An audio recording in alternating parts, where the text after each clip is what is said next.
अस्सलाम वालेकुम। मोहम्मद सिद्दीक मिठवार बाबा आला। मौजू कहानी। कहाणी जो नालो डप ऐं नुञ। डप जानी माली नुक़सान घाटो थियणु, ख़राब ख़ौफ़।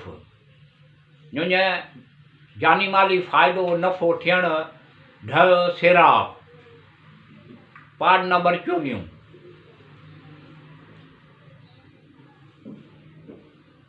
कामन चयो देश खे किताबनि में ईअं लिखियलु आहे, ईअं ॾियो। सभिनी जा पहिरीं अरबी घोड़नि ते हज़रत इस्माईल अलैहिस्सलाम सुवारु थियो। घोड़ा पहिरीं वहशी हुआ, उन्हनि ते केरु बि सुवारु कोन थींदो हुयो। ख़ुदा सभिनी घोड़नि खे हज़रत इस्माईल लाइ कोहे मिना में जमो कयो। उन सबब जे करे हिननि खे अहराब चवंदा हुआ, ईअं ॾियो। छो त हज़रत इस्माईल अलैहिस्सलाम जिन अरब हुयो। हज़रत इब्राहिम अलैहिस्सलाम हज़रत इस्माईल अलैहिस्सलाम खे फरमायो, ख़्वाब में आऊं तोखे ज़बह करे रहियो आहियां, ईअं ॾियो। तूं गौर करे सम्झ, तोखे बहितर छाठो मालूम थिए, ईअं ॾियो। हज़रत इस्माईल जिन चयो, हज़रत इब्राहिम खे तव्हां मइमूर थिया आहियो, तव्हां जल्द करियो। अगरि ख़ुदा चाहियो मूंखे सब्र करण वारनि मां ॾिसंदव, ईअं ॾियो। उन महिल शैतान आयो, हज़रत इब्राहिम अलैहिस्सलाम खे चयो, छाठो चाहीं, ईअं ॾियो। हज़रत इब्राहिम अलैहिस्सलाम चयो, हिन खे ज़बह करणु थो चाहियां, ईअं चयो। हज़रत इब्राहिम अलैहिस्सलाम चयो, ख़ुदा खे हुकुम आहे, ख़ुदा हुकुम आहे कयो। चयो, तुंहिंजे परवरदिगार मन थो करे उन कम जो जंहिं हुकुम ॾिनो आहे, ईअं ॾियो। इहो शैतान आहे। हज़रत इब्राहिम अलैहिस्सलाम चयो, वाह आहे तोते, ईअं ॾियो। जंहिं मूंखे हिन मर्तबे ताईं पहुचायो आहे, उन ई हुकुम ॾिनो आहे, ईअं ॾियो। उन ई हिकु फ़रिश्ते जो आवाज़ु ॿुधंदो आहियां, जंहिंजो आवाज़ु हमेशह मुंहिंजे कननि ताईं पहुचंदो आहे, ईअं ॾियो। ऐं उन में मुंहिंजो को बि शक कोन्हे को, ईअं ॾियो। जंहिं ते हज़रत इब्राहिम अखियुनि ते पटी ॿधी, ईअं ॾियो। काटी हथ में काटी हज़रत इस्माईल अलैहिस्सलाम खे लिटायईं, काटी उनजे गले ते रखी उनखे वहायो, ईअं ॾियो। हज़रत इब्राहिम अलैहिस्सलाम पंहिंजो कंधु आसमान जे तरफ़ कयो। हज़रत इब्राहिम अलैहिस्सलाम हज़रत जबराईल अलैहिस्सलाम कातीअ खे उबटो करे छॾियो। जॾहिं हज़रत इब्राहिम अलैहिस्सलाम ॾिठो त काती उबटी थी वई आहे, ईअं ॾियो।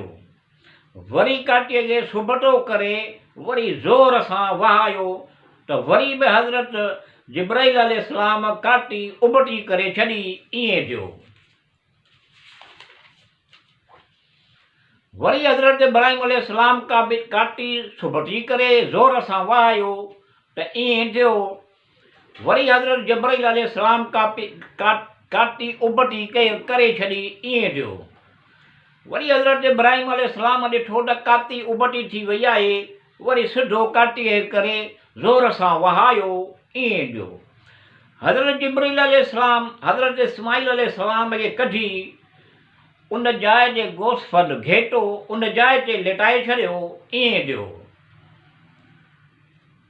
मस्जिद ख़ैफ़ जे साए पासे खां हज़रत इब्राहिम अलैहिस्सलाम खे आवाज़ु आयो, ईअं ॾियो। तो पंहिंजे ख़्वाब खे सही करे ॾेखारियो। आवाज़ु आयो, असीं अहिड़ी ई जज़ा तुंहिंजे पंहिंजे नेक बंदनि खे ॾींदा आहियूं, ईअं ॾियो।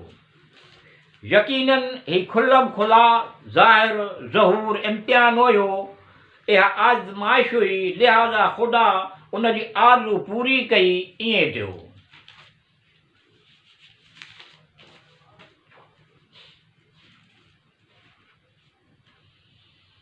हज़रत यूसुफ अलैहिस्सलाम हज़रत याकूब अलैहिस्सलाम जिन जा फ़र्ज़ंद हुआ। रिवायत आहे त हज़रत यूसुफ अलैहिस्सलाम ख़्वाब में सितारा ॾिठा हुआ। तारिक हुज़बान याल, ज़ुल्क़तसीन, वहाब, काबिस, उम्दा, अमूदान ॾिठा हुआ। फिलेक्स, मसबी, सूह, सरूह ॾिठा हुआ। 12 सितारा ऐं आफ़्ताब ऐं महताब ॾिठा हुआ। तहबीर रिवायत कई अथनि त मिस्र जो बादशाह हो, माउ पीउ उन वटि वेंदा। आफ़्ताब मां मुराद हज़रत यूसुफ अलैहिस्सलाम जी माउ, जंहिंजो नालो हज़रत बीबी राहील हो, चवंदा। महताब हज़रत यकूब ऐं 11 सितारा उन जा भाइर हुआ।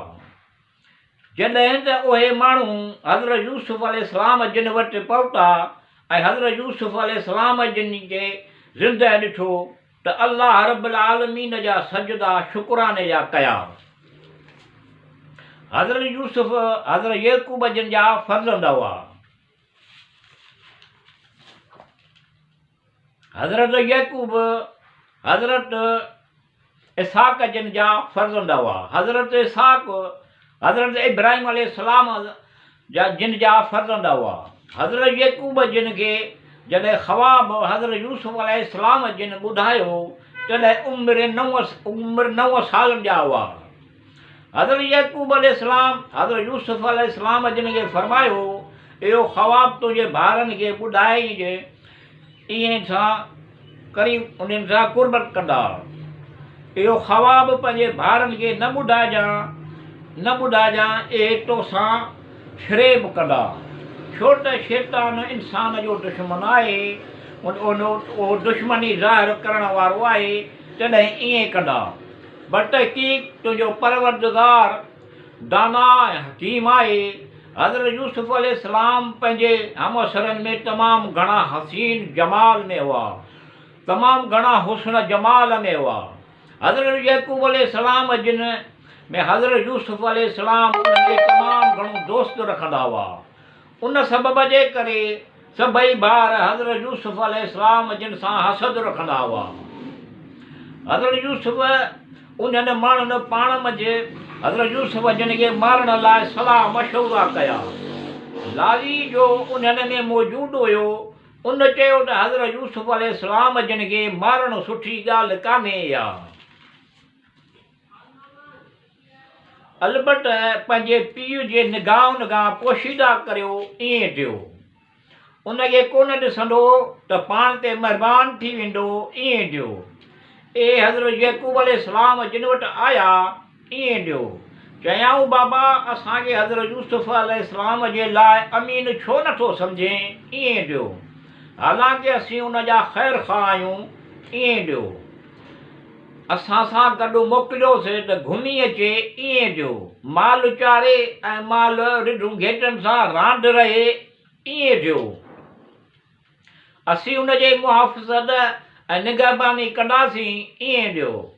हज़रत यकूब अलैहिस्सलाम चयो, तव्हां हज़रत यूसुफ अलैहिस्सलाम खे वठी वञो, ईअं थियो।